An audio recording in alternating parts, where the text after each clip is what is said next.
Continuamos con el capítulo cuarto. El capítulo cuarto de nuestro programa tiene que ver con la jurisdicción. Vamos entonces a mirar esta primera parte de este capítulo de jurisdicción.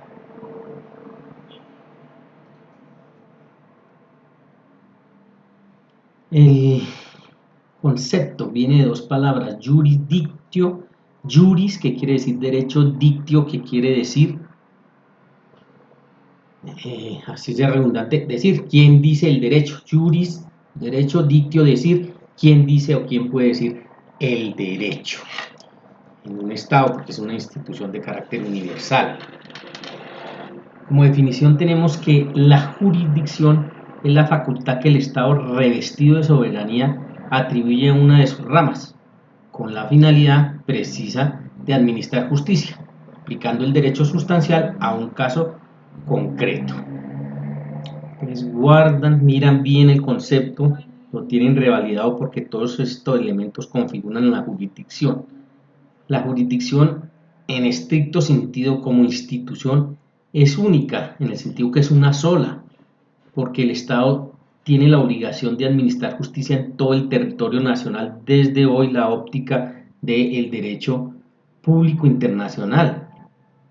Lo que sucede es que para efectos prácticos, pragmáticos, de organizar y de dar orden, pues se divide, y por eso hablamos de distintas jurisdicciones, inclusive lo hace nuestra misma Constitución, como lo vamos a hacer más adelante. Pero quiero que entiendan que como concepto, como institución procesal, la jurisdicción es un solo ente que recoge todos estos elementos de este concepto. ¿Cuáles serían los elementos de la jurisdicción? Tres: uno subjetivo, uno objetivo y uno de actividad. El subjetivo mira a las personas, por lo tanto los sujetos procesales.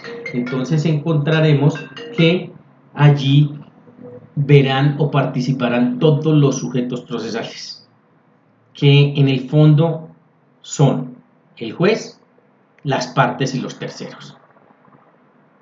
El elemento objetivo apunta a la relación jurídico sustancial, al objetivo, al objeto de ese proceso, la razón de ser, y por eso se refleja en la pretensión. La palabra pretensión, ¿de dónde viene? De petitum, de pedir, qué es lo que quiero, y como yo accedo al aparato jurisdiccional del Estado, acudo a un juzgado a través de una demanda, entonces tengo que incorporar ahí unas pretensiones muy bien establecidas, claras, precisas, en las cuales yo le digo al juez qué es lo que yo quiero del aparato jurisdiccional, y por eso pues hace parte de este elemento objetivo. Y el de actividad tiene que ver ya con el desarrollo, los tipos de procesos, y cada tipo de proceso tiene su procedimiento. Por lo tanto, pues allí está todo ese contexto. Los poderes del juez: 4 a grandes rasgos, que son los poderes de decisión, los de ejecución, los de coerción y el disciplinario. Poderes son instrumentos que tiene el juez, instrumentos que le ha dado el Estado colombiano para que el juez pueda desarrollar la actividad jurisdiccional. Entonces, arranca con los de decisión, el poder de decidir, un juez que se ve reflejado en esos actos procesales. Los de decisión, que cuáles son entre nosotros, y que se van familiarizando ustedes con ellos y con todo este lenguaje jurídico: los autos y las sentencias. Entonces esos son los poderes que tiene el juez en este primer esquema, que se llama decisión, a través de una decisión del juez que se debe cumplir, reflejada, ya saben, en un auto o en una sentencia. Los poderes de ejecución, tendientes a lograr el cumplimiento de una obligación, para que no se haga ilusoria, para que no quede en el vacío la actividad judicial o la actividad de un juez. Por eso verán ustedes que esa posibilidad de ejecutar, digamos, tiene unas dos grandes aristas en Colombia, que son unas propias, como la van a ver reflejada a través de todos los títulos, valores y a través de unos documentos que se dice que prestan mérito ejecutivo, y ahí vamos a la ejecución. ¿Por qué? Porque si se incumplen, con base en ese documento se podrá instaurar la demanda ejecutiva para lograr el cumplimiento de esa obligación. Entonces ese es un primer contexto dentro de este poder. Y el otro es el derivado de la actividad del juez, con su fallo, con su decisión. Porque en la decisión de un juez, o a partir de una decisión de un juez, pueden pasar dos cosas. Una, que esa decisión efectivamente se cumple y se habrá cerrado el ciclo de administración de justicia y quedó satisfecha para todas las partes. O la otra, que la parte perdedora incumpla. Entonces habrá el poder de ejecución, porque los jueces, verán ustedes, tienen cómo y los mecanismos para lograr ese cumplimiento. Entonces en esos dos esquemas se mueve. El de coerción, de ordenación o instrucción en materia probatoria. Instrumento también que se le da al juez para que, basado en un principio que lo verán en materia probatoria también, que es el de la necesidad de la prueba y de la importancia de la prueba, el juez puede entonces acudir a ellos porque necesita. En Colombia se necesita, y por eso de ahí el nombre de su principio, el principio de la necesidad de la prueba, de siquiera un medio probatorio para poder llegar a un fallo, una decisión. Entonces se le habilita para que lo logre. Y el disciplinario, poder disciplinario, sanciones como la expulsión, la multa o el arresto. Miren que esto ya tiene que ver con el quehacer, ejemplo, en las audiencias.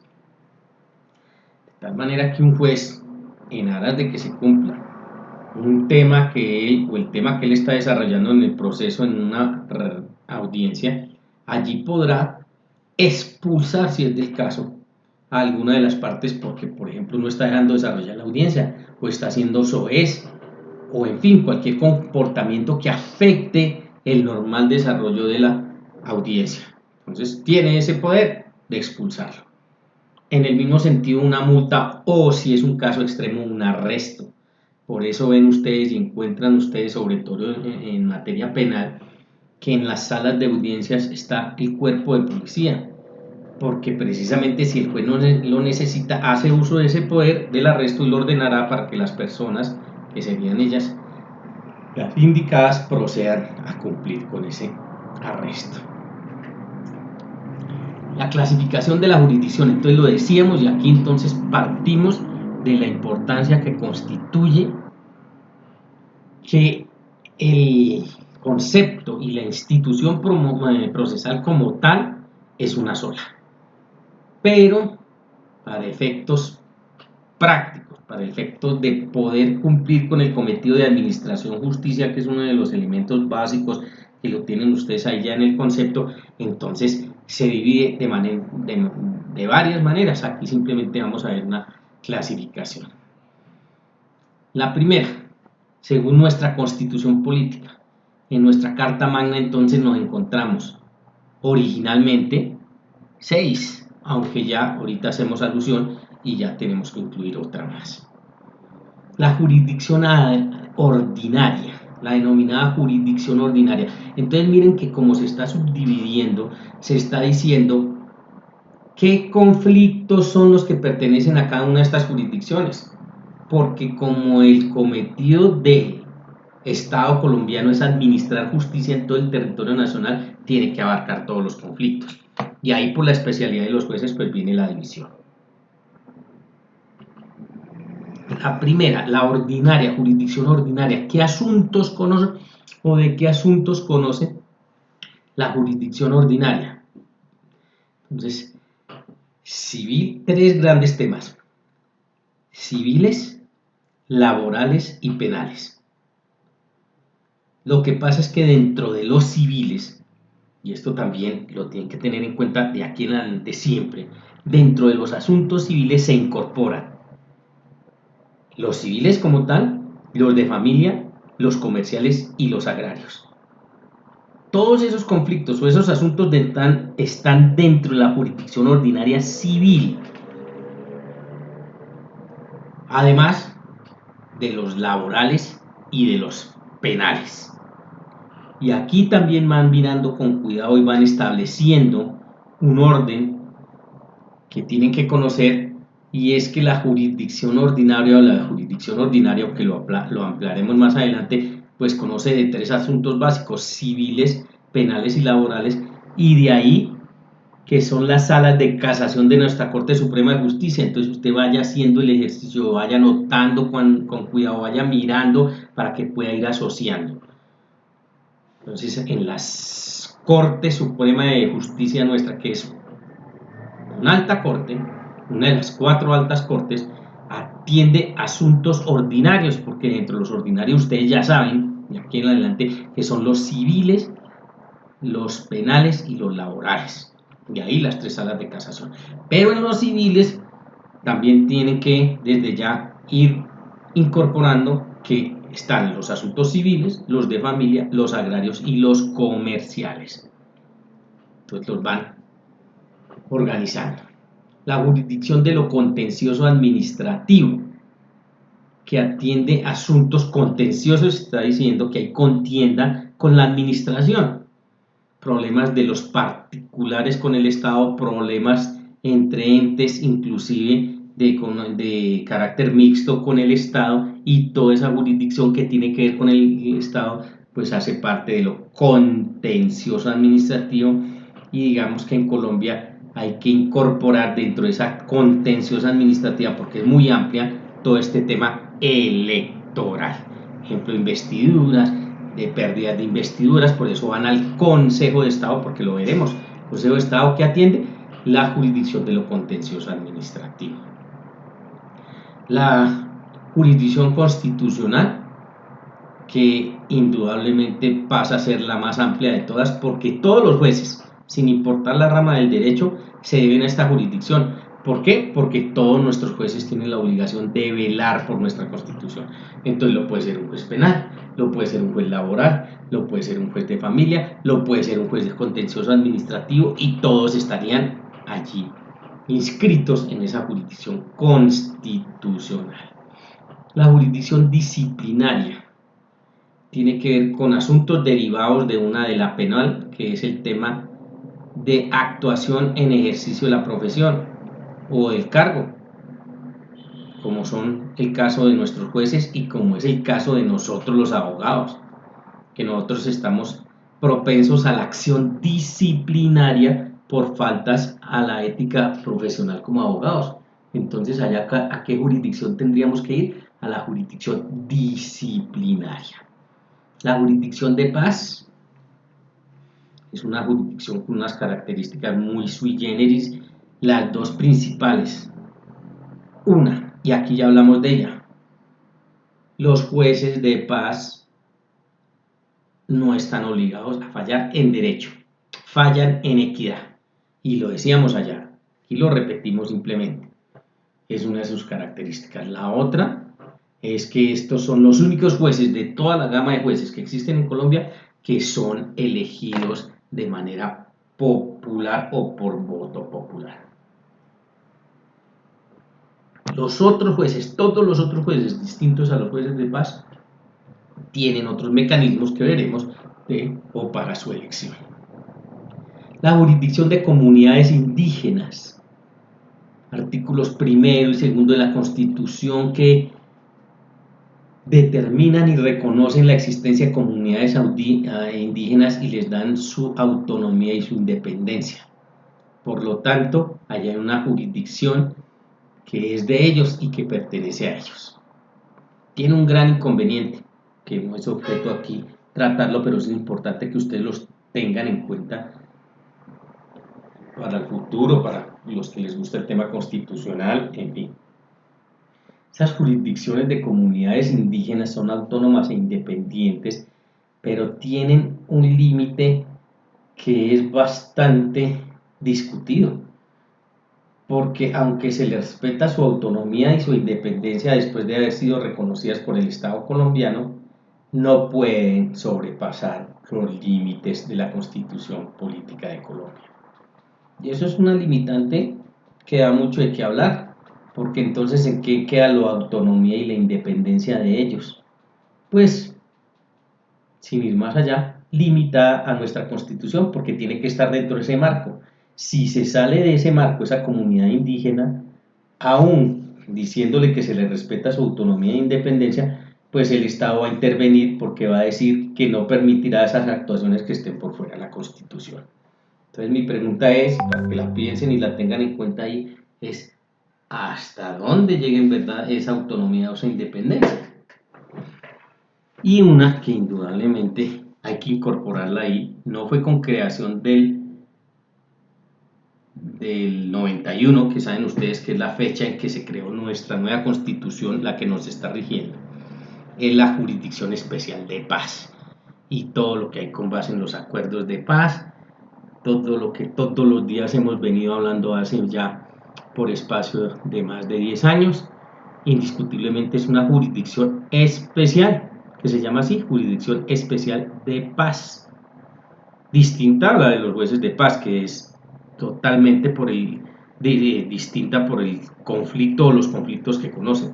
Esta es una jurisdicción especial de la cual ustedes ya han oído hablar mucho y seguirán hablando mucho porque en Colombia pues se estableció como esa jurisdicción especial. De ahí en adelante pues miraremos otras clasificaciones con base en otros puntos de vista. La segunda tendríamos según la naturaleza que atiende y se habla de una jurisdicción ordinaria y una jurisdicción especial. Esto cómo opera y cómo trabaja, cómo se maneja. La jurisdicción ordinaria atiende los asuntos que estén dispuestos por nuestro legislador en los códigos sustanciales y procesales. Pero ha dicho que cuando hay una ley especial en conflictos muy particulares, pues la ley especial prima sobre la ley ordinaria. Por lo tanto, la jurisdicción especial prima sobre la ley ordinaria, claro que sí. Y entonces ahí también encontramos en Colombia hay muchísimos ejemplos porque hay muchas leyes especiales. Pero es un precepto constitucional que ustedes ya también tienen que incorporar y saber que la jurisdicción especial, la ley especial, está por encima de la jurisdicción ordinaria o de la ley ordinaria. Ejemplo, nosotros tenemos el Código de la Infancia y la Adolescencia, que es en materia de familia. ¿Es una ley especial en materia de familia? Claro que sí. Por lo tanto, esa aplica y está por encima de lo que hoy tenemos denominado como Código General del Proceso. Desde ya y para siempre. Entonces, el precepto de especial está siempre por encima del precepto de ordinaria. Según el tipo de litigio, otra clasificación, o jurisdicción contenciosa, jurisdicción voluntaria. Características de cada una de ellas. La jurisdicción contenciosa, ¿de dónde viene? De contienda, que es la mayoría de los casos y la mayoría de nuestros conflictos, donde hay una verdadera contienda y todos pasarían a esa jurisdicción. Pero hay una jurisdicción que se denomina voluntaria, en la cual tiene unas características también propias, y es que técnicamente en la jurisdicción voluntaria, pues obvio, como contraposición, no hay contienda. Pues dirían, pero ¿qué conflicto puede existir ahí? Pues van a ver que hay toda una gama, como por ejemplo el proceso de declaración de ausencia de una persona. Ese es un proceso que no es contencioso, ahí no hay contienda. Por lo tanto, no lo podemos clasificar en esa jurisdicción, en cual lo clasificamos en la jurisdicción voluntaria, donde se va a adelantar un proceso es precisamente para que el juez declare la ausencia de esa persona por la razón que sea y se mire posteriormente, simultáneamente, qué o cómo se van a proteger los bienes, ejemplo, de esa persona. Y ese sería un caso de una jurisdicción voluntaria. Según su continuidad, o sea, puntos de vista, por eso son distintos y pueden haber muchos otros, estamos resaltando los que tienen mayor relevancia. Se habla de la jurisdicción permanente y la jurisdicción temporal. ¿Qué tenemos que ubicar y qué tenemos que entender con estas jurisdicciones? La jurisdicción permanente es la atribuida a todos nuestros jueces, porque ellos, y veremos en ese capítulo pertinente de sujetos procesales, juez, cuando adquiere jurisdicción, él mantiene esta jurisdicción hasta que llegue un caso en el cual la pierda. Por lo tanto, tiene ese carácter de permanente siempre. Y una jurisdicción temporal que ha tenido mucho desarrollo con la Constitución de 1991, porque se ha determinado que en Colombia se incorporan muchas otras personas, tanto naturales o jurídicas, para que puedan decir el derecho. Acuérdense que jurisdicción es de jurisdictio, quien puede decir el derecho. Antes, en las primeras de cambio, era muy fácil, porque el único que podía decir el derecho en un estado, llamase como se llamare, era un juez. Hoy no. Hoy, con base en el artículo 116 de la Constitución, entonces nace toda una jurisdicción temporal en la cual se habilita a algunas personas para que en unos casos muy particulares puedan decir el derecho. Y ahí encontramos entonces a los árbitros, a los conciliadores, a los amigables componedores, a los mediadores, a autoridades administrativas. Entonces vean que ya no son personas naturales, ya se han incorporado, en Colombia ha evolucionado a personas jurídicas también, como son las autoridades administrativas. El caso más sonado, más concreto y más denso en Colombia, ¿cuál? Todas las superintendencias en cada una de sus ramas, y ejercen por excepción, entonces, jurisdicción, porque atienden asuntos relacionados con su quehacer. Entonces, ejemplo, un juez, jurisdicción permanente; un árbitro, jurisdicción temporal, porque está investido temporalmente ese árbitro para administrar justicia. Entonces, eso es según su continuidad. La delegación de la jurisdicción. Con esta terminaríamos esta sesión. Delegar la jurisdicción. Por regla general es indelegable, pero hay excepciones. De jurisdicción, ojo, tengan muy en cuenta, porque esto me sirve para que analicen este capítulo cuarto que estamos hablando de jurisdicción, pero en asocio con el quinto que vamos a hablar de competencia, donde hay las mismas posibilidades o parecidas, y por eso no se deben confundir, porque una institución hoy muy clara es la jurisdicción y otra es la competencia, como vamos a ver. Entonces aquí estamos hablando de delegación de la jurisdicción. ¿Por qué se los digo? Porque cuando veamos competencia también vamos a ver delegación, pero de la competencia. Entonces lo importante es que ustedes se sepan ubicar y sepan a cuál se están refiriendo. Acá nos estamos refiriendo a delegación de la jurisdicción. Entonces, ¿de dónde partimos? Que es indelegable. Pero existen algunas excepciones. Y ahí tengo un ejemplo: las inspecciones de policía en tribunales de distrito judicial grandes, como lo es Bogotá. Usted se puede encontrar, y se lo va a encontrar a futuro, que un juez de la República ordena, ejemplo, el desalojo de un inmueble porque encuentra que en torno a él había un conflicto y el demandante tiene razón, y quien lo está ocupando o quien tiene la posesión de él debe entregarlo, restituirlo. De tal manera que el juez pertenece a la jurisdicción, a la rama judicial del poder público, pero verán ustedes que él puede dar la orden a un inspector de policía, que lo encontramos en las distintas localidades de Bogotá, en la cual le ordena a ese inspector de policía que él haga la entrega de ese inmueble, con base en una sentencia que él dictó, en el cual dice que tiene razón el demandante y se debe desalojar el inmueble. El inspector de policía o los inspectores de policía no pertenecen a la rama judicial del poder público. Los inspectores de policía pertenecen en Colombia a la rama ejecutiva del poder público. Entonces miren que ahí lo que hay es una delegación de jurisdicción, porque estamos pasando en franca ley de la jurisdicción jurisdiccional o judicial a la jurisdicción o a la rama ejecutiva. Y entonces la ley lo permite, claro, tiene que estar establecido por la ley y dirá en qué casos puntuales se hace, y dice aquí lo que habrá es una delegación de jurisdicción. Entonces por ahí, esta sesión pues la dejamos hasta allí, continuaremos la próxima y acabaremos entonces el capítulo de jurisdicción con sus otros componentes.